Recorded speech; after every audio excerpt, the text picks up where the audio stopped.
Have you ever pondered on why we exist? What is the purpose of our existence? This is the enigma of existence, a riddle that has puzzled philosophers, scholars and thinkers for centuries. It's a question that has sparked countless debates, theories and philosophies, each offering a unique perspective on the meaning and purpose of life. The ancient Greek philosopher Aristotle believed that everything in the universe has a purpose, a final cause, an ultimate reason for being. He argued that humans, like everything else, have a purpose, and that is to achieve a state of eudaimonia, a life of virtue and moral excellence. On the other hand, the Enlightenment philosopher Immanuel Kant proposed that existence itself has no inherent purpose. Instead, he maintained that it is up to each individual to create their own purpose, to carve out their own path in life. Then there's the existentialist perspective, which suggests that life is inherently meaningless and it is up to each individual to give it meaning. For existentialists like Jean-Paul Sartre, existence precedes essence, meaning we exist first and then we create our purpose. However, these are just a few of the countless perspectives on the enigma of existence.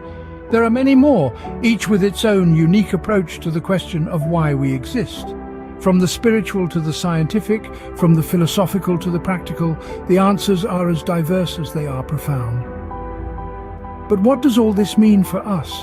How do these philosophical concepts apply to our everyday lives? What can they teach us about our own existence, our own purpose, our own place in the universe? These are the questions we will explore as we delve deeper into the enigma of existence. We'll examine the perspectives of philosophers, scientists and thinkers, and we'll try to unravel the riddles they pose. But remember, the journey towards understanding is just as important as the destination. So why do we exist? Let's delve deeper into this existential riddle. Existentialism suggests that we as humans define our own meaning in life. A profound statement to ponder, isn't it? A philosophical theory that has been the subject of countless debates and discussions, existentialism is a journey into the depths of human consciousness and our understanding of existence. At its core, existentialism emerged as a counter-response to traditional philosophies that often focused on the cosmos, divinity, and abstract concepts. This philosophy instead turns the spotlight onto the individual, the subjective, the here and the now. It's about you. It's about me. It's about our experiences, our choices, our freedom and our responsibility.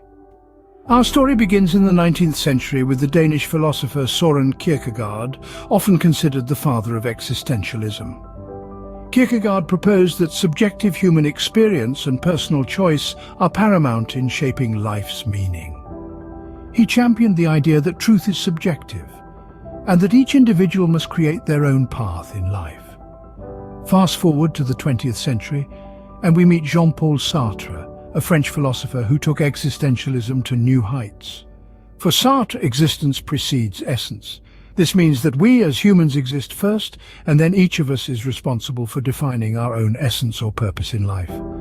We are not predetermined beings, but rather we are what we choose to become.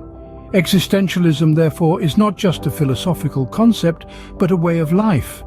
It recognizes the complexities and absurdities of human existence, yet it empowers us to find meaning and purpose within this chaos. It acknowledges our anxieties, our despair, our freedom and our solitude, but it also encourages us to embrace these elements as part of our human condition. And so we circle back to our opening statement. Existentialism suggests that we as humans define our own meaning in life. It's a philosophy that echoes the sentiment of the ancient Greek aphorism, "Know thyself." In essence, existentialism posits that our life's meaning is what we choose to make it. So what will you choose? What will be your essence? Absurdism, on the other hand, asserts that life is inherently meaningless. A concept given prominence by Albert Camus, absurdism confronts the clash between our search for meaning and the universe's indifference.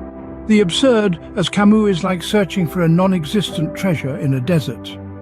He proposed three responses to the absurd: physical suicide, philosophical suicide, and acceptance. He discouraged the first, criticized the second as denial, and advocated for the third. Acceptance means acknowledging the absurd and rebelling against the meaninglessness by our own individual purposes. Despite life's seeming senselessness, we choose to live passionately. Absurdism then leaves us in a world devoid of purpose, yet not devoid of choice. With no comforting illusions, it dares us to face existence and give life our own meaning. Then we have nihilism, the belief that not only is life meaningless, but that nothing in the universe has true value or worth. Nihilism, a philosophical doctrine that suggests all values are baseless, emanates from the Latin word nihil, which means nothing. It preaches that life is without objective meaning, purpose, or intrinsic value. This doctrine is often associated with Friedrich Nietzsche, a German philosopher who is known for his extensive work on nihilism. Nietzsche used the term to describe the devaluation of the highest values posited by the ascetic ideal.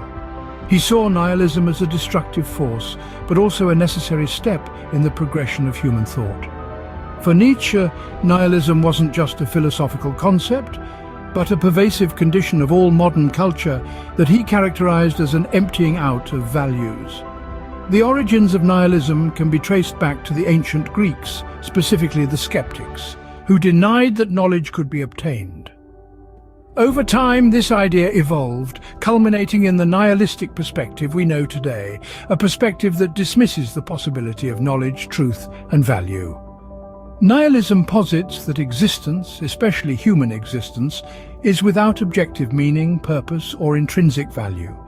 It asserts that there is no reasonable proof of a higher ruler or creator, that a true morality does not exist. Nihilists generally assert some or all of the following: there is no reasonable proof of a higher ruler or creator, a true morality does not exist, and secular ethics are impossible.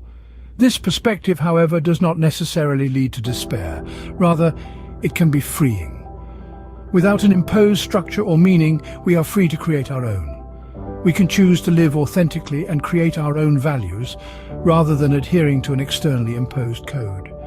In a nutshell, nihilism argues that life lacks purpose, direction, and meaning. It challenges us to question the nature of reality, the existence of the universe, and the value of our own lives. Nihilism thus strips the universe of any inherent value, leaving us in a cold, indifferent cosmos. While these philosophies may seem bleak, they also free us to find our own meaning.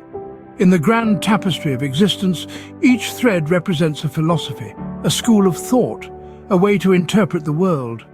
Some of these threads may appear darker than others, but they are not without their silver linings. The philosophies we've explored so far, existentialism, absurdism, and nihilism, may seem somber, even despairing at first glance.